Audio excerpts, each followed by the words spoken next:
বন্ধুরা, আপনার গাছে যদি প্রচুর পরিমাণে টমেটো ফলাতে চান তাহলে এই ভিডিওটি আপনারই জন্য। এই ভিডিওটিতে কতগুলি পরিচর্যার কথা আমি বলবো, যেগুলি করলে আপনাদের টবের গাছেও এরকম টমেটো ধরবে। টমেটো গাছের খুব কমন একটা রোগ হলো টমেটো গাছের পাতা কুঁকড়ে যাওয়া। বন্ধুরা, এটা একটা ভাইরাসজনিত রোগ, আর এই রোগের বাহক হলো সাদা মাছি, মিলিবাগ ইত্যাদি। এই সমস্ত পোকার আক্রমণে এই ভাইরাস ছড়ায় এবং পাতা কুঁকড়ে যায়।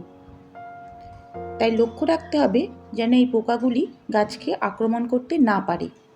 আর যদি এই পোকার আক্রমণ হয়ে থাকে তাহলে কীটনাশক জলে মিশিয়ে স্প্রে করে দেবেন, তাহলেই সমস্যার সমাধান হয়ে যাবে।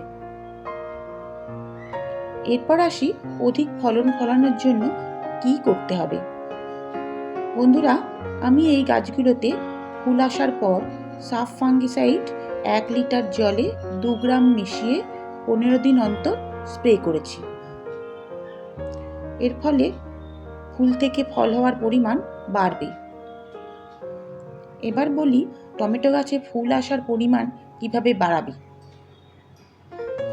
সবার আগে যেটা মাথায় রাখতে হবে সেটা হলো নাইট্রোজেন সমৃদ্ধ খাবার বেশি দেওয়া চলবে না। এই সময় ক্যালসিয়াম, ফসফরাস, পটাশিয়াম, বোরন এই ধরনের সার প্রয়োগ করতে পারেন। আমি 15 দিন অন্তর গাছের গোড়ায় সরিষার খোল পচিয়ে সেই জলটা দিয়েছি। সরিষার খোলে প্রচুর পরিমাণে ফসফরাস থাকে, তাই এটি অধিক ফলন আনতেও সাহায্য করে। আপনারা খোল জলের পরিবর্তে সরিষার খোল গুঁড়ো করে গাছের গোড়ায় দিতে পারেন। সেক্ষেত্রে গাছের গোড়ায় 2-3 চামচ গুঁড়ো মাটিতে মিশিয়ে দিতে হবে, তারপর জল দিয়ে দিতে হবে।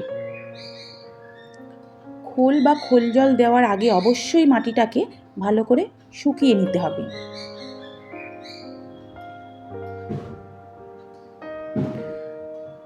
আর একটা দিক ভালো করে খেয়াল করতে হবে যাতে গাছের গোড়াটা সবসময় আগাছা মুক্ত রাখে।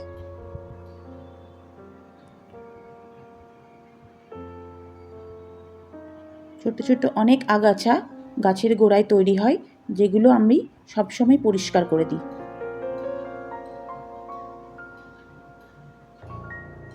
বন্ধুরা, ভিডিওটি কেমন লাগলো কমেন্ট করে জানাবেন, আর যদি ভালো লেগে থাকে তাহলে একটা লাইক করে দেবেন।